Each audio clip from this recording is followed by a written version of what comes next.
episode 254 of Magic the Amateuring. That's right. It's a podcast for Magic players who want to improve their game, learn more about the world of Magic, get more involved in their Magic community, or just have a really fun time. And this better be your favorite episode we've ever recorded because Megan almost died getting here this morning. That's so true. You guys, I'm going to tell you the saga. Even though I've already said this saga once, it was not enough to fully rid myself of the experience. Megan is doing this for you! I couldn't open my car this morning because it was frozen shut. Hashtag Minnesota. My entire car was frozen closed. That's insane. It was one of those problems where it's like, how do you solve that?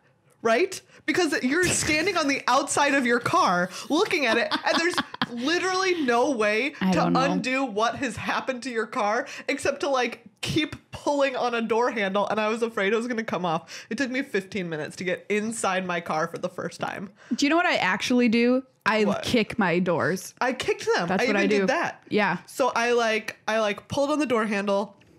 Then I kicked the door a bunch. Yeah. Then I pulled on the handle more. Then I kicked it once more, but that was out of frustration and not because I thought I was going to do anything. Oh. And then I got out luckily my scraper was in my trunk and I could get my trunk open. Oh, okay. And so I got my scraper and I was even trying to wedge it in the crack around the door and pry it open.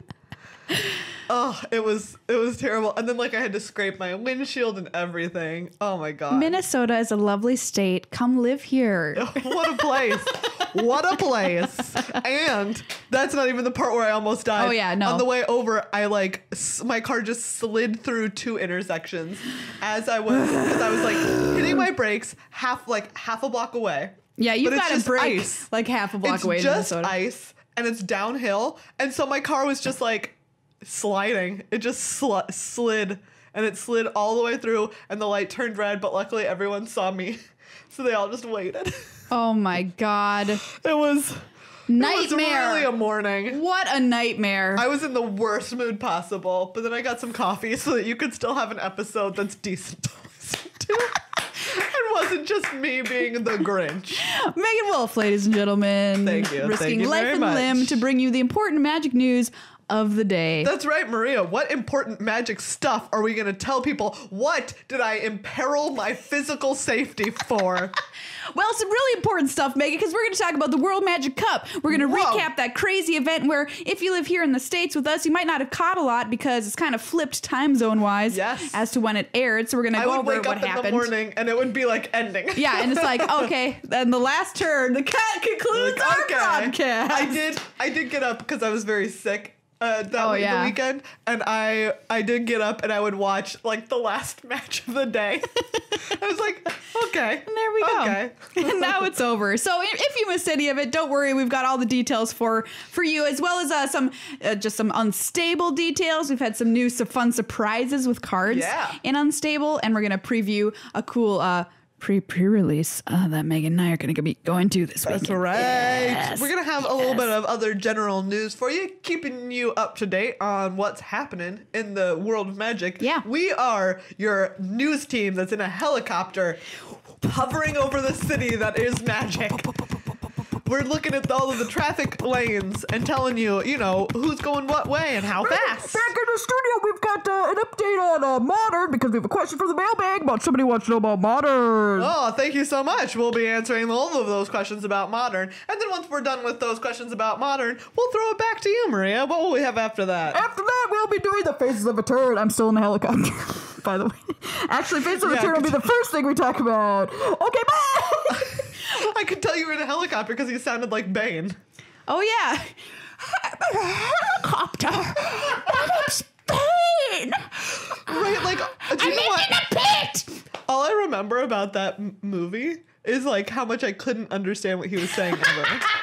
I'm just that's what stuck with me. What do I remember about that movie? Just him living in a pit. I think that's it. And the part where we were supposed to think that he was the villain because they overthrew all of the Wall Street bankers. And I was like, wait, you're trying to convince me that this is the bad guy? That was, that movie was weird.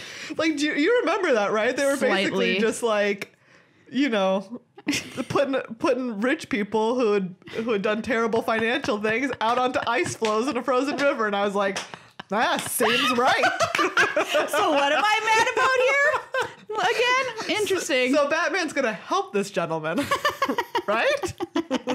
Yeah, so we've got a whole episode chock full of awesome stuff. But before we get to it, we have to say thank you to you, our sponsors. You are the people who help keep the show alive on patreon.com/MTAcast. And that is the web address to type into your browser with either your finger bones or your thumb bones if you're using a phone. Thank God Maria said it correctly this week, because last week I might have said it wrong twice. I was editing the episode where I was in France for the World Magic Cup, and Megan was like, I hope that's the right address. And all I could do is be like, nope. Oh, well, we'll get it right next week. Patreon.com/MTAcast. It's where you can go to support this show. We appreciate it so very, very, very much. In fact, we appreciate it so much that we do a drawing every single month for a patron, somebody who's been a patron for any length of time. You get to That's right. chance to win all the sweet cards we've opened on the podcast this week, and usually other stuff that we throw in packs of cards, stickers, that kind of thing. Some cool tokens from our other sponsor. Oh, yeah. Card Kingdom. Card Kingdom. CardKingdom.com/MTAcast. It's a great place to go. One, they have tons of awesome custom stuff. I'm actually wearing a shirt of theirs today. It's a great shirt. I love that just shirt. thinking about how I want another of this exact shirt because it's so comfortable. It's so comfortable. It's so comfortable. I wear it on planes. Who doesn't That's how love comfortable a good it is. baseball tee? Oh, yeah. They're great. They're great. There's Tokens. these awesome tokens, which are their own unique designs. They're very cool. Where do we put- They have lots of awesome stuff. Playmats. So they've got Playmats? some new playmats, which are really cool. I just want to show these off. There's So packing peanuts inside. we talk about their battle decks on the show a lot. You can get your playmat with or without packing peanuts. And they've made a playmat that showcases all of their battle decks on it, Whoa! which I think looks really cool. Look at this. Check That's that awesome. out. And we're going to give this away to a lucky patron at the end of the show. But if you want to check out their other sweet merch, go to cardkingdom.com/MTAcast. Please use our affiliate link so they know that you are supporting us as well. This is cool. Maybe we'll do this one in a drawing on Twitch. Yeah. Look at this. This has, you can't see it if you're not watching the video. It has, it's the full life total, setup. command zone, library, exile zone, It's graveyard. a little playmat that has all like the outlines of where things go. It has a little combat zone and battle. If you find yourself having a messy game state, consider this playmat from Card Kingdom. It'll help you keep things in line. Yeah, and speaking of Twitch, we are now affiliates on Twitch. I want to point that Look out. at this little one that they sent us that goes in the middle of a commander game. Oh, really? And it has every person's command zone and then like how much commander damage they've taken. Oh, That's awesome. Very, very cool. Hey, Okay. the holidays are coming up. Consider it. Cardkingdom.com/MTAcast. And P.S. We are Twitch partners now. So if you've ever said to yourself, I wish I could sub. I wish you guys had we're a sub button. affiliates. Sorry. We're nearly there. Yeah, we're sorry, lower we're on the totem affiliates. pole. I got too excited. Twitch.tv/magictheamateuring. You got to type the whole thing out. Sorry. Until we're partners, then we'll get to shorten it. But we have 3 new emotes. There's a good luck high 5 emote, which is really cute. Oh, it's the best. There's a It's get great. hoofed emote, which is a little hoof dad. Yeah. Creator Hoof Behemoth. And we have one that's cute with a gnarled pack. That's right. So They're great. Go over to twitch.tv/magictheamateuring and you can sub to us there. So yeah, we'll be streaming some streams for you in the near future. Oh, I want to say one more thing real quick because you only have a couple days. YouTube.com/MTAcast. We did a box opening. That's right. An Iconic Masters Flamin' Hot Cheeto Challenge. Yeah. During which we learned Flamin' Hot Cheetos. Not super hot. Like very bearable. Really good. We're going to find some unbearable chips. Yeah, we need to really for our torture next- ourselves. For our next box opening hot chip challenge. So I tweeted a link out through our Twitter account. You can also find it on the video itself, this box opening video, which should be the newest video on our YouTube feed. And you can click the link. It's a contest. If you click it and you subscribe to our YouTube channel, you get a chance to win the most expensive card we opened in our box opening. Guess what? It's a really good card. It's a really good card. I don't want to spoil it, It's but really good. you want to enter because you have a pretty good chance right now. So get over there, youtube.com/MTAcast. Get into that box opening vid and get yourself entered in our contest to win our sweet card. Before we get get started on our For the Noobs throwback, we're going to answer a couple of questions in our Discord mailbag. Yeah, so if you're a patron, you get a chance to ask us questions on Discord or through patreon.com's mail servers. And we've got some pretty spicy ones. That's right. Bad Wolf 1099, which is a tax form. Did you fill out your Bad Wolf 1099 this year? Oh, God, I have to remember to. Such a hard form. All of that contract work for Bad Wolf. For Bad Wolf. For Bad Wolf. Yeah. The shadow organization on like Doctor Who. That's right. I'd work for them. Yeah. Bad Wolf 1099 asks, are the playmats cursed? Great question. I got mine right before I went to a PPTQ Saturday and didn't win a match of Magic. Okay, but I complimented my opponents, which is very nice. That's nice. So I assume Bad Wolf is referring to our beautiful Good Luck High Five playmats available at magictheamateuring.com. As far as we know, we did not get them from a cursed production facility. No. Nor are we cursing them as we send them. No. There is a small chance that the United States Postal Service is randomly cursing some packages. You can never be sure. You can't. So we're very sorry that you got a cursed one. That the U.S. Postal Service decided to curse your specific package. Yeah. There's just, you can contact them. Be like, why is this cursed? Exactly. You can go to USPS.com/curse and you can fill out a complaint form. Exactly. And they'll listen to it. Yeah. They'll give their cursors some feedback. But there's nothing that we can do about it. Just the holidays, they get a little stressed out over there. So we apologize. We're very sorry. But you know what? Hopefully they're not long-term curses. It's a short-term curse. It's a short-term curse. So it shouldn't last. Yeah, only 1 in 10,000 curses from the USPS are long-term, lifelong curse.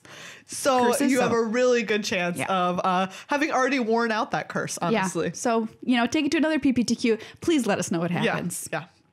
All right, next question. Cragnock asks, for entirely normal armchair, can it be hidden under other cards or does it have to be out in the open? So this is a great question from Unstable. Entirely normal armchair. We should read it for the people because it is, I think, Earl of Squirrel is obviously my favorite card from the set. But if I had to have a runner-up, it is, and that's not a squirrel. A favorite card is not a squirrel. There, we'll put it that way. It is entirely normal armchair. I love this card. Apparently, it reminds some people of Cheaty McCheat Face or something like that. That allowed you to put it out into play or whatever if nobody noticed you. So similar to that. Entirely normal armchair is an artifact. It has no casting cost because it says during your turn, if entirely normal armchair is in your hand, you may hide it on the battlefield.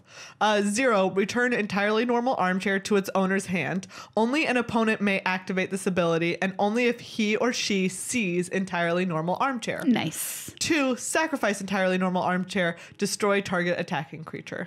Yeah, so pretty awesome. Mark Rosewater himself answered this question. That's right. On his blog. Saying yes. You hide are. So do whatever you want. As long as it's hidden somewhere on the battlefield, you are good to go. Yeah. I suggest saying, "Hey, look at that unicorn," and pointing into the corner, and then under it goes, and then paying 2 to kill their attacking creature. Pretty sick. You could throw a milkshake on the floor and be like, wait, don't do that. Don't do that. Worst advice we have ever given now on someone this. has to clean up my milkshake and you didn't get to drink it. Yeah, that one's pretty bad. You could throw some confetti in there and then vacuum it up. Be nice at your LGS. Just figure out your own distraction tactic. Did you suggest that someone vacuum a milkshake? No, the confetti. Oh, the confetti. Oh, gross. Why is my vacuum broken? Just vacuum that milkshake. Yeah, you can hide it. That's the whole point of the card. But have fun with that card. That card seems awesome. Absolutely. And then Quandra asks, hi there. I'm planning to compete in a modern GP in April and want to get so much practice. That was like a capitalized phrase. So much practice. SMP with decks that aren't boggles.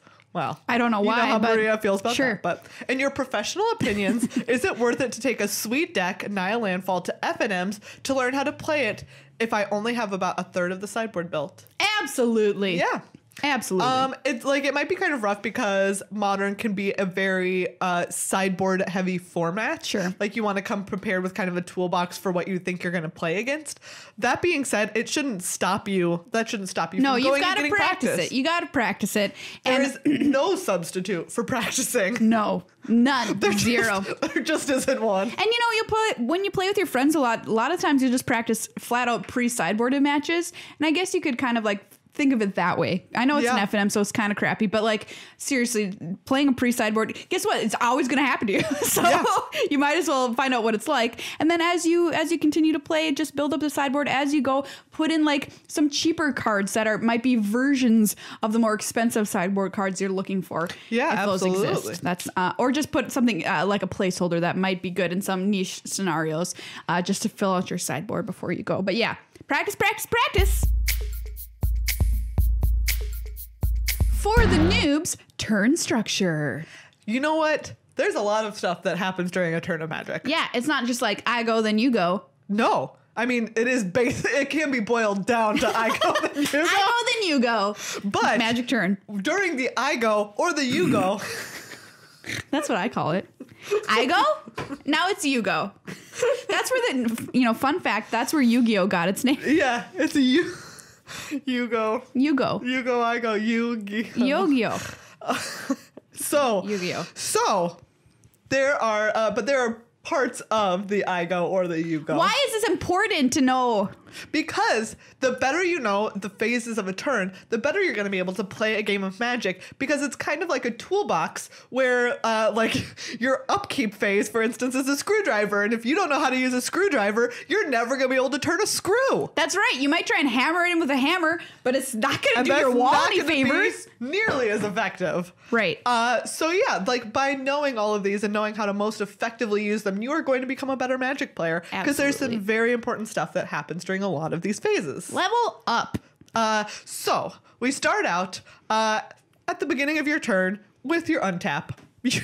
The active player untaps stuff. You've got to untap your cards. Exactly. You untap all of your permanents unless there is some sort of effect on them that says that they don't. Like they've been frost-linked down. Exactly. But that's going to mean your lands, your creatures, your planeswalkers, your artifacts. Yeah. Unless for any reason it says don't untap it, you get to untap it. And a lot of people will start their turn by saying untap. And that's why. It's the first thing that you do. Next, you've got your upkeep. There's lots of different cards that have abilities that say, like, during your upkeep, at the beginning of your upkeep, you're going to make sure that you get all of those things done. Yeah. It's like cleaning your house before a party. Yeah. Notably, the active player. So, again, if it's your turn, that's you. It's whoever's turn it is when we say active player. If it's the I go, the active player is I. Yeah. And if it's you go, the active player is you. Anyways, you like each player has a turn to cast things, or has an opportunity, I should say, to cast things during your upkeep. Yeah.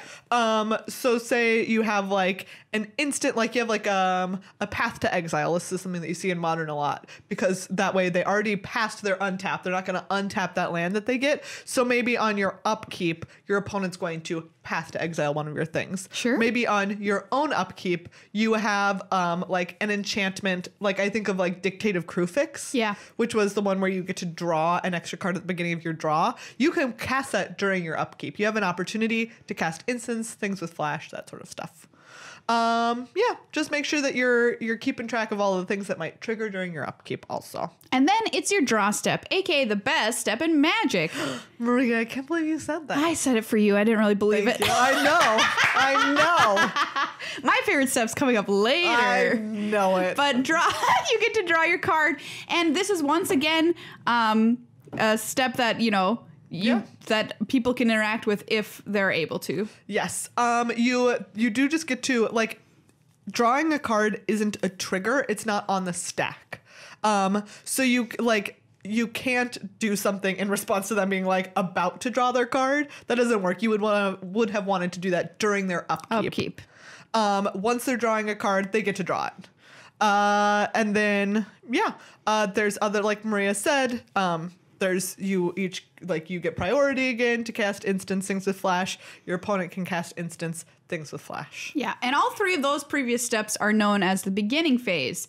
So a lot of times people will just go very quickly through the turn, untap, upkeep, draw. Yep. But it's always good to check in, especially if you're playing a format that's more complicated where they might have something they want to do during any of those phases, to go slowly through them and just check in with your opponent, make sure it's okay for you to do all those things. Like we were talking about Modern a little bit later, especially. Something that people do a lot of the time, like we said, is like sometimes maybe they'll path on your upkeep or on your draw. Again, you've drawn that card, but then they'll Vendilion click you. So they get to look at your hand and potentially take a card out of it.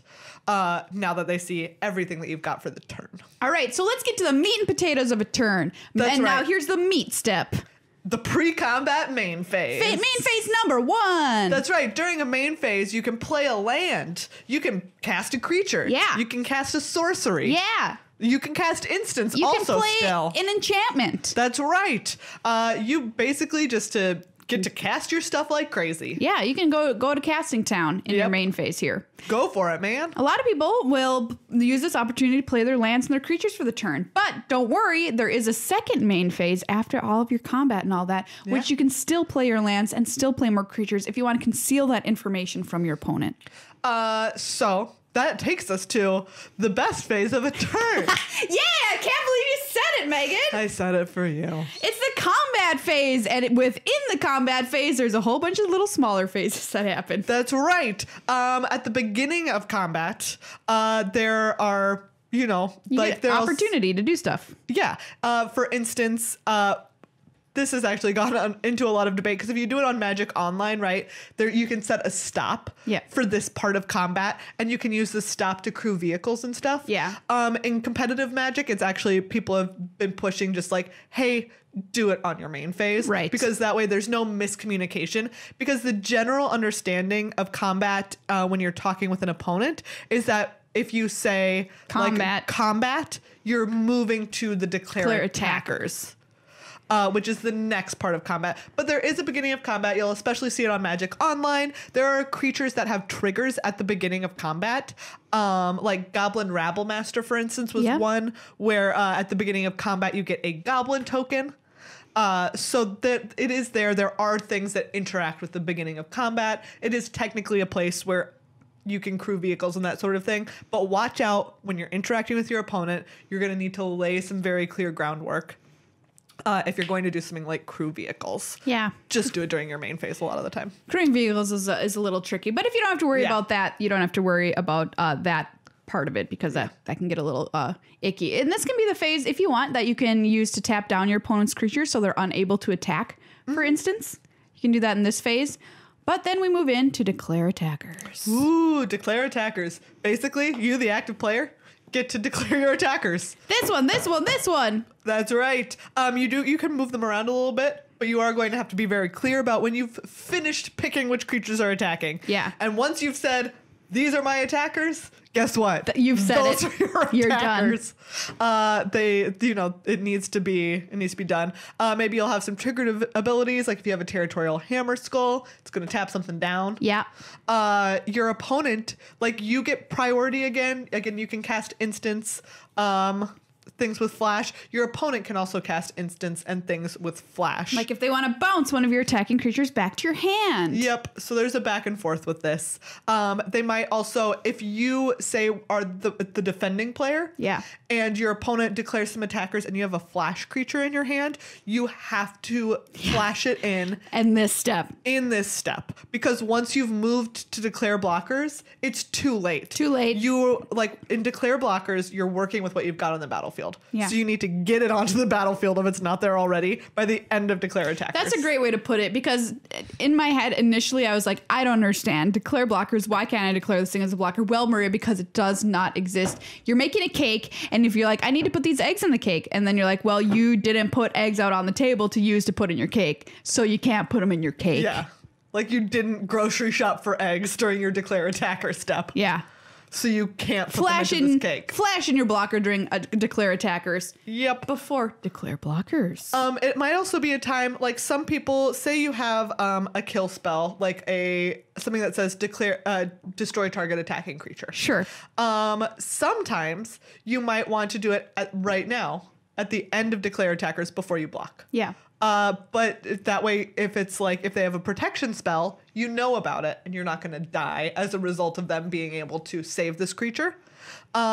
Sometimes if they're like tapped out, you're going to block and then you're going to do it. So that they have less information. Yeah. So anyways, good point.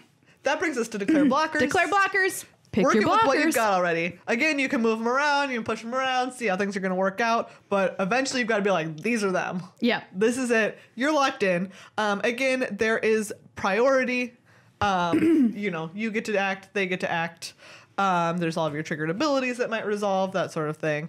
You can still cast instants and sorcery, or not sorceries, instants. You can still cast instants.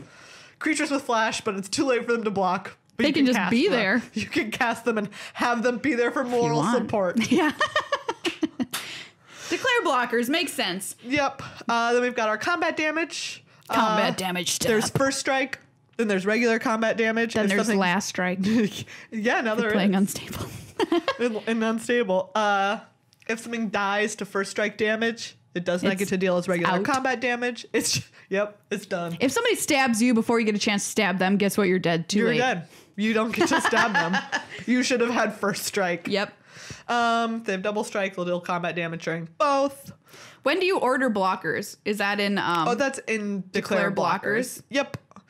So it actually goes. So like the defending player declares their blockers. So for the attacking creatures that have been blocked. Yeah.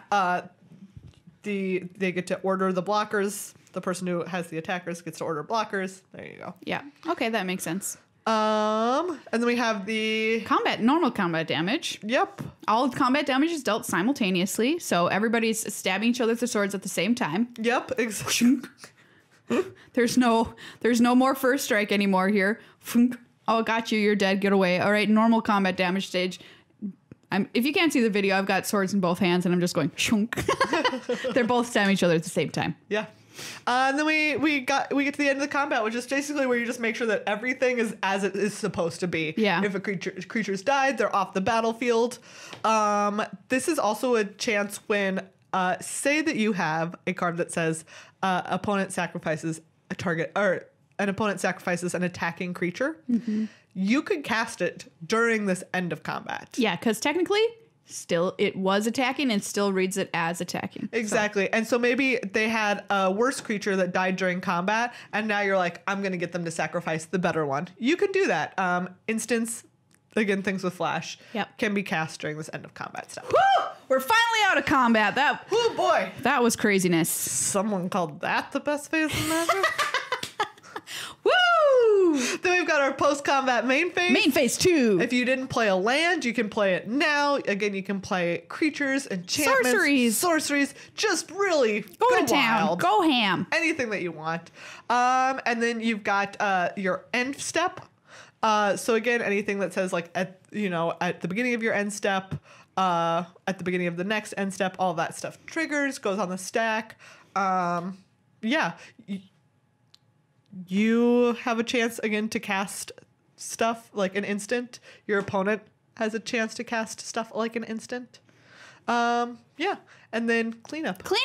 Everybody everywhere. If you've got more than 7 cards in hand, get rid of them. Yeah. You can't have that many. Yep. That's the rules of the game. All the damage goes away. Yeah. That was on creatures from this step. Yeah. And we should say that your mana, by the way, if you had been tapping any and it hadn't all been used, if there's any what we call floating mana, it is emptied at the end of all of these steps too. If you're like, wow, there's a lot going on. You're right. There's a lot. But if you Google phases of a turn MTG, one of like the top links is our own Judge April. Yes. Cube April. Way back in the day. I don't know when this is from. When did she even make this? This is like a PDF. It's a 1-page amazing PDF that's like laid out with like the left part has like phase and then the steps in that phase and then the actions that happen during it's that awesome. phase. If you listened to the show last week, Cube April, of course, was somebody who was walking you through all the new unstable rules and card interactions. So she wrote that, and check it out if you want kind of a more clear explanation of everything that happens in a turn. As Megan said at the beginning of this segment, knowing this stuff will help you be a better Magic player 100%. I remember when I started playing Magic, I wrote them out and had them on a piece of paper next to me. So if you need to print, if you want somebody like that, you want to print something out, you can certainly print out April's little handy dandy guide when you're teaching your friends. I think it's pretty helpful. Hey everyone, Magic the Amateuring has a big announcement. That's right. We I go, you go. We are so excited to announce that we have a new sponsor of the show. Yeah, we do. And it's one that we're super stoked about because we wouldn't interact with a sponsor that we weren't super stoked about. That is accurate. And don't worry, it doesn't mean Card Kingdom's going anywhere. We're just adding on another sponsor. That's right. Who is this mystery sponsor? Let me give you some clues, Maria. Okay. They make some of the best sleeves around these days. Okay. Clue number one. They make deck boxes. Okay, got it. They make binders. Okay, got it. They make dice that are wonderful, and they can be decorative, or they can be really heavy, or they can be like, like they have like weight to them. Yeah. So you feel authoritative when you roll these dice. Okay, great. They have playmats of all kinds. Do they sponsor a team for the Pro Tour? Yes, they do sponsor a team for the Pro Tour. Interesting. Do they also sponsor another show that is very good friends of ours? Oh, yes, they do. Oh, yes, they do. Maria, who is this mystery sponsor? Welcome to Magic the Amateuring Ultra Pro! Amazing. Yay! We are super excited because not only do we love the stuff that Ultra Pro makes, Eclipse sleeves are just shuffling them. GOAT. Shuffling them is like a new shuffling experience. And guess what? They're going to be making them even better. I've got the inside information. Oh my God. And you're going to be able to buy more in a pack too. Holy cow. So... And so it's not only that, not only do we love their stuff, but it also is giving us the opportunity. We're going to get to start giving away some awesome Ultra Pro swag. What does this mean for you, the listener? Guess what? You're going to some sweet Ultra Pro swag. You're going to get sweet stuff from Ultra Pro. We are going to have so many giveaways every single month where we're going to be giving away new awesome stuff from Ultra Pro. That's right. Including this very month. We're going to get a box of awesome stuff from them. A lot of unstable stuff. So if you're a fan of that, get ready. I know we're going to get some Eclipse sleeves just because we love those sleeves. Who doesn't? And we want to give them away. We'll be putting bounties on ourselves at Grand Prix. So if we go and play and you play us, guess what? You get some sweet Ultra Pro stuff. Wow. What a world. Great. What Pretty a world. Great. So yeah, we are so happy to be sponsored by Ultra Pro. If you don't own any of their stuff, what are you doing? Do you live in a cave? Yeah. Get out there also, and buy some. How? I don't know. It's like kind of impossible at Where this are point. you keeping your cards? You know, I get so many compliments on my dice. I want to call them space dice. Do you know what I mean? That that are kind of like perfectly balanced from space materials. I don't really know. I'm probably not saying it right, but people are always like, "Oh my God, those dice are so cool!" And I'm like, "Yeah, space dice. Ultra Pro made them." Nice. So welcome to the MTA family. Yeah, Ultra welcome. Pro. You're great. Hey everyone, news coming at you. Magic news. Let me tell you, there's been a lot of magic happening, not just here, but all around the world. I was like, maybe Megan will forget that old-time newscaster is the character she does. I bet you're wondering, how does an old-timey newscaster like myself get news from all the way around the world? Well, I'm hooked up with this brand new thingamajig called a telegraph. Oh, wow. That sounds really new. That's right. I've been studying up on my Morse code, so I know what all these beeps mean. Okay, what does this beep mean, old-time newscaster? Beep, beep, beep, beep, beep, beep, beep, beep, beep. What's wrong? Because that's an SOS. Woo! Great job. Great work. Everyone should know SOS. Yeah. Public service announcement. In case you're ever on a sinking ship. You should know it. So our first bit of magic news. The World Magic Cup. That's right. To literally no one's surprise, Japan won the World Magic Cup. Shota Yasaoka, Yuya Watanabe, and Kenta Hirane. So you've got two Hall of Famers on this team for starters. And then the person who won Japan's national championship Kenta is amazing, is also a gold pro. So their team was just friggin' stacked. Like, what are you even supposed to do? I don't know. Here's the interesting thing. Shota was playing a red deck. That's right. So here's back up, Maria. Boop, boop, boop. Okay, so the format was team sealed, 3 rounds. Yeah. And then team unified standard for the rest of the tournament. Ooh. So everybody has to bring a different deck, and no cards that are in one deck can appear in any of the other 2 decks. Wow. So challenging. Somebody's got to probably play Raminap Red, right? If you're like, what are the 3 decks you're going to play? One of them, high chance, Raminap Red. And Shota, known as a control player, played the fast, blazing speed Raminap Red deck, faster than I've ever seen anybody play Magic, in my entire life. And he played it like a master. One of the talking points from the last day in the top 8 was watching him play this Raminap Red deck as if it were a control deck. Somebody said in chat, how many people who are in Shota's seat right there lose that game that he won? Because they are playing Raminap Red just the way you normally play Raminap Red. But Shota has played against control so much in his life that he knew exactly how to play around what the other person was trying to do. He was 2 steps ahead. Wow. It was really cool to watch. Yeah. So Japan's matches in the top 8, go check them out if you didn't see them. Highly recommend. It was really cool to see. Yeah. Somebody play red that way. And, we talked about this a little bit. Also what I love about watching, because I noticed this when I was watching Team Musashi play in the Team Series finals this year, is that they don't tell each other how to play ever. Yeah, no. They just watch, they just watch their teammates play. And it's such an awesome thing to just see them just be like, yeah, I'm not going to tell you what to do here. You're the person playing this game. You're the person who's been practicing this deck. I'm not going to assume that I could play this better than you. I'm sure that you have a plan, that you're thinking about this, that you know what you're doing. Yeah, they're very respectful. Which is really cool. And they just kind of let each other do their thing. So 73 teams came to compete in the World Magic Cup. That's right. Maria, your boys. Wales got into the top 8, everybody. Woo! They were wearing adorable dragon onesies. Yeah, this is the thing about this tournament. The teams can come in costume, and there's a chance to win the Spirit Award. So up to 3 teams win it. And if you have a cool costume or whatever, you win the Spirit Award. And you get, I think, $1,500 for winning the Spirit Award for your team. What? Yeah. I didn't realize that there was money right now. There is money involved. And so one of our good friends who also does coverage, Neil Rigby, he, if he tried to get onto the England national team and he didn't make it, but he's a very good Magic player. And he said, he's like, if we don't dress in costumes the year that I make it on the World Magic Cup, I'm going to make my other teammates pay me $250 each because that's what they're giving up. So Wales won it in their adorable dragon onesies, captained by Pip Griffiths, who is a wonderful guy. I was so happy to meet him in real life. Scotland won for their great kilts and their blue Scottish face paint, and Mexico won for dressing basically the explorers of Ixalan, essentially. So Aztec people who lived on Ixalan, which was really cool. Awesome. Yeah. So I love that part of the tournament. It's super fun. Everybody gets there. Not everyone's been to a pro tour or anything before, so there's a lot of camaraderie, a lot of high fives, a lot of smiling going on throughout the first day as people are just having a great time representing their countries. Yeah, and I'm going through, so our top 8 teams were, we had Austria, we had Germany. Yep. There was Slovakia. Yep, 3rd time making the top 8, Slovakia there. Really? Yep. Wow. Japan, great job. Japan doesn't always do good at this tournament, by the way. You would think they always own it. They don't. Interesting. So this was a great job for them. Wales, as already mentioned. First top 8. Great dragon onesies. They look so good. I love it. Poland. Great job.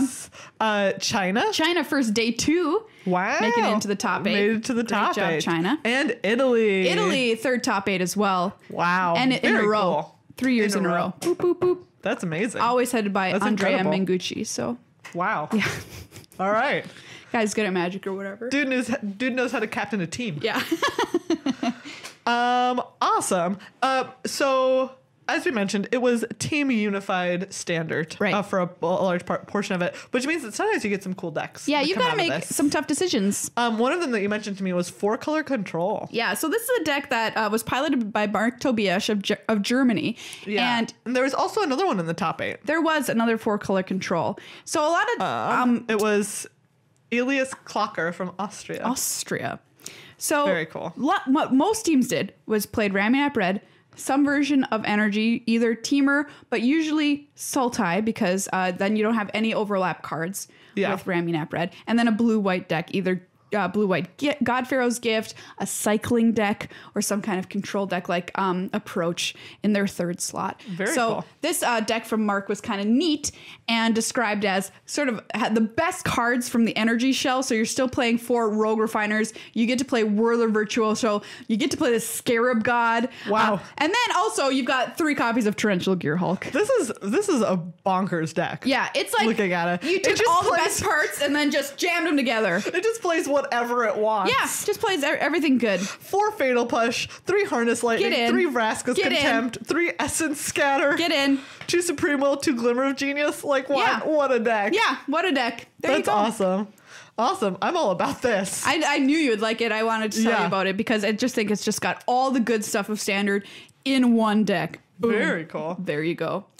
So Maria, we've also got more news. We sure do. What other news have we got? Okay, so if you've had a dream of working for Wizards of the Coast and you're like, I just really one day want to design cards, I want to work in R&D, but I really don't know a path to how to get there. Well, you can work in other games and maybe one day get hired by Wizards. Or you can take a shortcut called the Great Designer Search. That's right. So this is a competition Wizards has won, I want to say, 2 to 3 times before in the past. Yes, that is, they've hosted 2 to 3 times. What did I say? One. They've won. They won their own. They do win. They do win it because they get an awesome designer.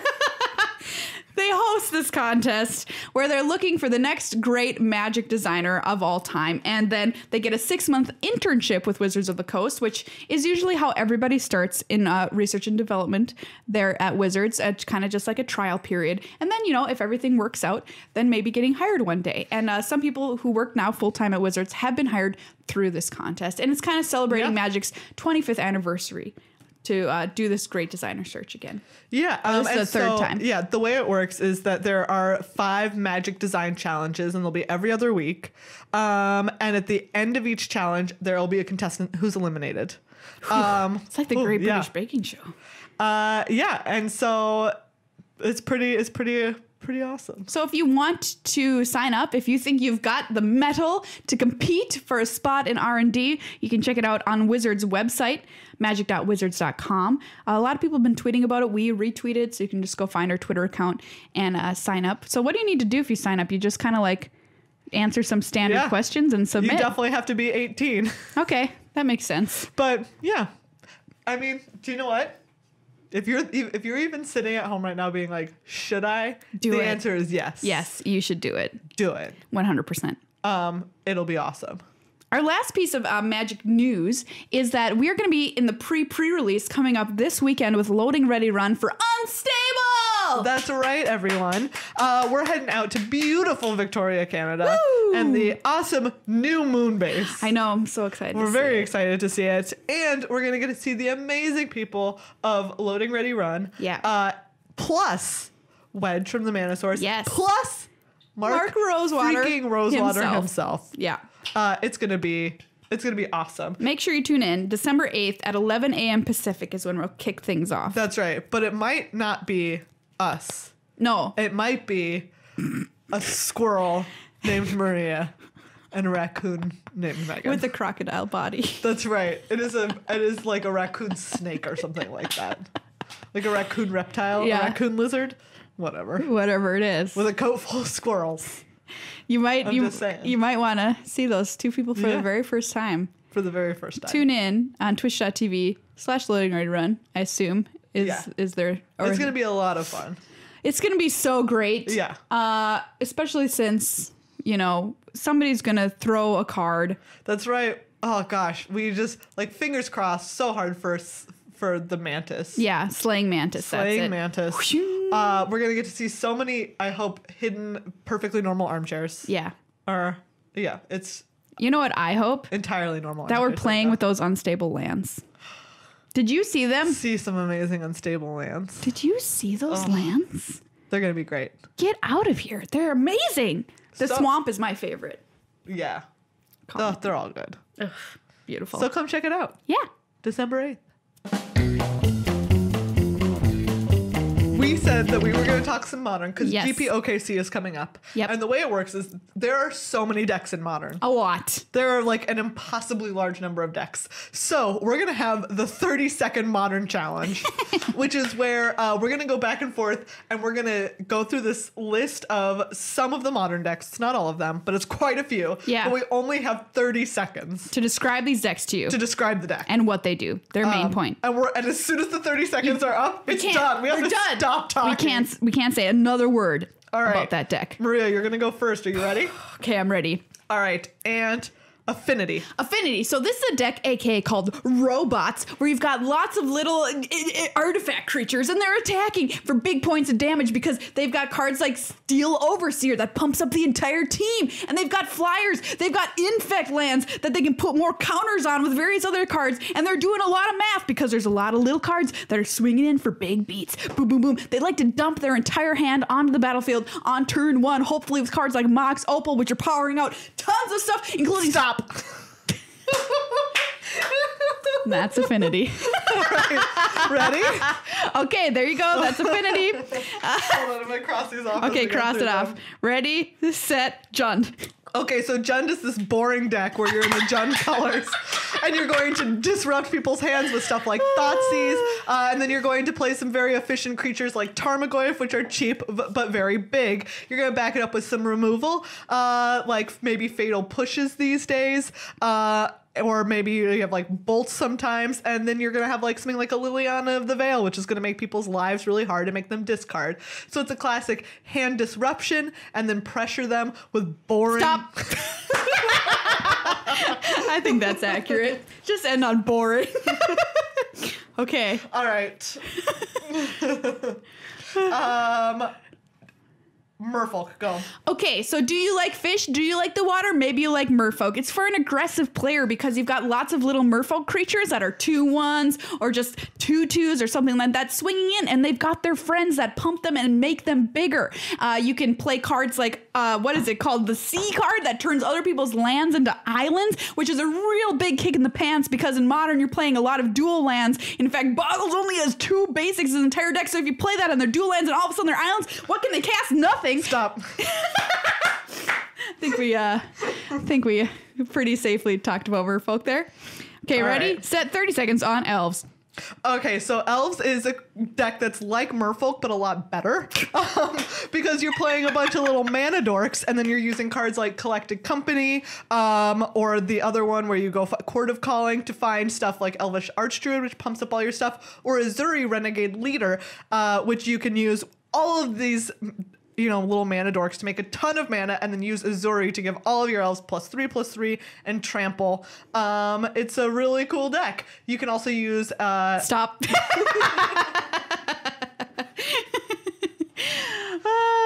All right. Okay.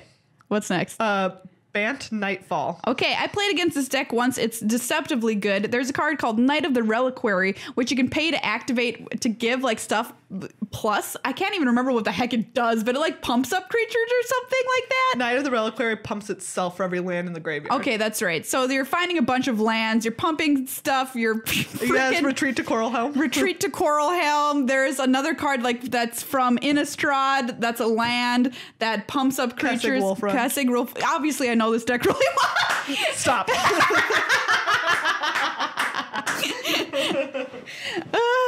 Okay.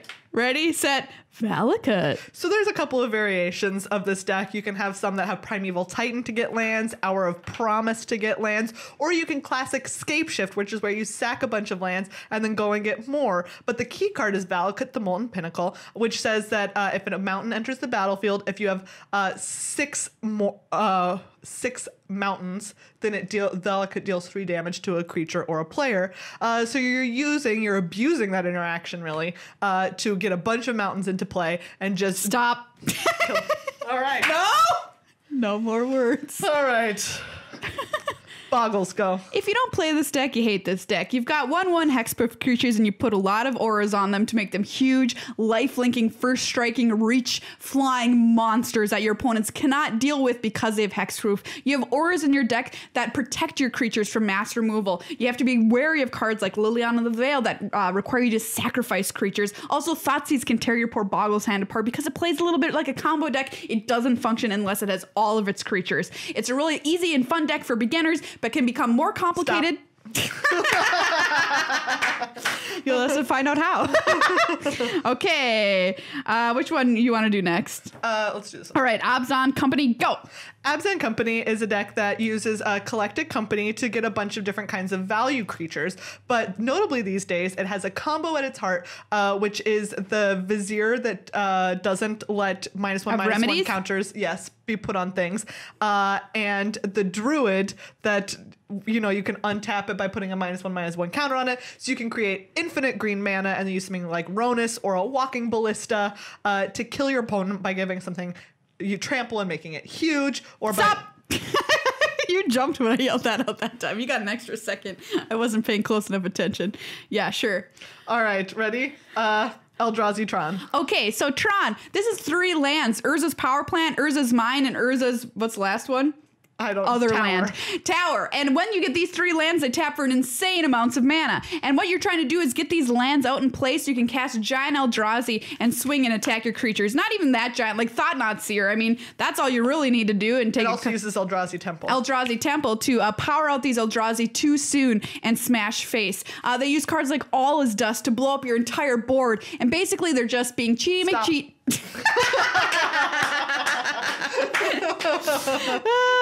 Okay, ready, set, blue-white control. Hey, so this uses a classic suite of counter spells, sweepers, and other kinds of removals, plus planeswalkers, like a lot of Gideons, all of the kinds of Gideons, to eventually kill your opponent. So you're going to use stuff like Mana Leak to let your opponent not cast things, or Spell Pierce or stuff like that, and then Gideon of the Trials to lock down their threats and eventually kill them, or even the other Gideons like Ally of Zendikar sometimes to beat them up. Stop. Accurate. Yeah. All right. Burn. Burn is a deck that does what you think it says. It burns your face. There's lots of cards. I'm kidding. All right. That was a joke. I mean, keep going. There's cards like Lightning Bolt. Freaking, I don't know, Pillar of Flame is on this deck. Whatever. No, it's not Pillar of Flame. I don't know. There's just cards that Boros Charm. Burn your face. Goblin Guide. And they can aim them at your creatures, but usually they're just aiming them at your face. Yeah. And that's the story of Burn. Swift Spear, like the fast, aggressive creatures that come out and hit you hard, usually with prowess or something, to do as much damage as quickly as possible. Stop. Okay. Really, we only needed 4 seconds. Okay, ready, set, Lantern. So Lantern uses a bunch of artifacts where you can see the top of your opponent's deck and make them mill that card, plus Ensnaring Bridge, which says that creatures with power greater than the number of cards in your hand cannot attack you, so you want to have no cards in your hand. Plus you've got some stuff like Thoughtseize or Inquisition to rid your opponent's hand of problematic cards at the very beginning and then keep them from ever drawing anything good. It's kind of like what people call a prison deck because it doesn't allow your opponent. All right. Okay, I'll do Death Shadow. All right, ready? Yeah. Death Shadow. Death Shadow is based around the card Death Shadow, which is a 13/13 for a single mana, but it gets -X based on your life total. Your life total. So they're trying to make their life total as low as possible using stuff like fetch lands to hurt themselves so that they can play these Death Shadow for a single black mana and make them enormous. They also use other cards that interact with the graveyard because you're putting a lot of stuff in your graveyard, like what's it called? Gurmag Angler. Gurmag Angler, which is just a giant fatty, and Tassiger. Stop. Okay. There you go. Okay. And 5-color humans, go! So this is a new deck in the last couple of weeks that uses all colors of mana to cast lots of different kinds of humans that are very effective at beating people up or keeping them from playing spells. Like Kite Sail Freebooter or Meddling Mage can disrupt your opponent from playing all of their key cards, while stuff like Champion of the Parish and both of the kinds of Thalia, all Thalias, keep them from playing spells as quickly as they want to. Stop! We already went over Tron. I mean, should we... This is like classic Tron. Though. Classic Tron. I don't even remember classic Tron anymore, to be honest with you. Do you want to do Infect? Sure. All right. Ready. Infect. Okay, so Infect is a deck that doesn't see as much play as it used to, but you have creatures with Infect on them. And guess what? When you are infected, you only have to do 10 Infect damage to somebody instead of getting their life total from 20 to 0. You just have to deal 10 poison. And so what people will do is play tiny little Infect creatures and pump them up with pump spells to get them through with Trample, sometimes to make them enormous and do more Infect damage to you than you were ready for. So when you see an Infect deck, be afraid because it can kill you out of nowhere. Wow, okay. I did it with time to spare. Yeah, you had a couple of seconds. I'll do. All right, Dredge. Go. So Dredge puts a lot of stuff in its graveyard using the mechanic Dredge, which is where instead of drawing a card, you can put a bunch of cards from your library into your graveyard and put the Dredge card back in your hand instead. And then there's lots of ways to get those creatures from the graveyard back onto the battlefield. You have, for instance, Prized Amalgams, which see other cards, like when other cards go from the graveyard to the battlefield, then they'll do the same thing. You have things like Bloodghast, which has a landfall and it comes back from the graveyard to the battlefield. Narcomoeba. So stop. All right. Which one of these do you? Which one do I don't even know how this deck works, but I'll say we can do it together. Ad nauseum? Yeah. All right. Ready, set, go. Ad nauseum. This deck sucks and everyone play against it ever again. It's a combo deck based around the card Ad nauseum. Maria lost to it once and it's a difficult matchup for Boggle. Yeah. Basically, they're using a bunch of cards that say that they can't lose the game that turn. Yes. Like they have Phyrexian Unlife, for instance, or they have Angel's Grace, which keep them from dying, and then they'll use cards like Ad Nauseam and Spoils from the Vault to keep themselves to find all of their combo pieces while they can't die, even though it's dealing them damage, and then they combo you out. They combo you out. All right, Coreos Vengeance. Yeah. Go. Coreos Vengeance puts really big creatures into the graveyard like Gristlebrand. Oh yeah, this and deck. then uses Coreos Vengeance to reanimate them onto the battlefield. Coreos Vengeance is an instant, so it can even do that with the old Emrakul, the 15/15. Even though it's supposed to shuffle back, with that trigger on the stack, they can put it back onto the battlefield as early as turn 2. Crazy. Because maybe they cast a turn 1 Faithless Looting, put a Gristlebrand in the graveyard. Turn 2 Coreos Vengeance it. What are you supposed to even do about that? It's all right. Yay! So there you go. There is your 30-second Modern primer. Yeah. On a lot of the most popular Modern decks. So hopefully those 30 seconds made you think, I should learn more about that. Do you know what? We gave you what you need to know. Just the basics. Just the facts, ma'am. Exactly. Everybody, that's this episode of Magic the Amateur. And before we go, it's time for a November drawing, since we are into December here, for our Patreon. So if you want to become a patron, we highly encourage it. You become a member of the family and support something that brings you joy every week. This month's overall winner, a patron for any amount of time, is Dawn Hattlestead from Washington. And you win a whole stack of awesome cards. Nice. Got a Spell Swindle at the top here. I know there's like other good stuff in here. This buy a box promos in there? Yeah, Tashana, we're going to throw a buy a box promo in there because you know what? We're crazy. And you can get some really good stuff in those buy a box promos. So, yeah. Nice. Congratulations to Dawn. And then who's going to win the Card Kingdom playmat? And you know what? We'll put another buy a box in there as well. That's right. It's going to be Chris Walsh from Illinois. Yay! Congratulations, Chris. So I'm just going to write myself a note. Plus buy a box because I don't want to forget to put those in there. But yeah, you can enter this drawing by simply being a patron. One drawing is for a new patron and one drawing is for a patron of any amount of time. Patreon.com/MTAcast. Big thank you to our sponsors for the show, cardkingdom.com/MTAcast, the best place to buy cards and the fastest shipping you'll ever see. So fast you'll flip. That's Jimmy John's. Don't take that. But also to Ultra Pro, brand new sponsor of the show. Thank you to our favorite people in the world, which is, first of all, any listener. Oh, yeah. We all think that you're all the best. Agree. And especially, though, to patrons of the show who keep it going. Yeah. Who keep it working so that we can continue making a show for all of our favorite people in the world. Give yourself a holiday gift and subscribe to the content creators that you love the most on Patreon. I think that's a great idea. Yep. Or you can gift a Patreon sponsorship. What am I trying to say? Patreon membership to one of your friends potentially too. I think that's kind of cool. As little as $1 an episode goes a long way. Yeah. So thanks for listening, everybody. Next week we'll have the inside deets from the pre-release up in Victoria. Maybe we'll find time to get some special guests. Nice. On the show. We'll see. We'll see.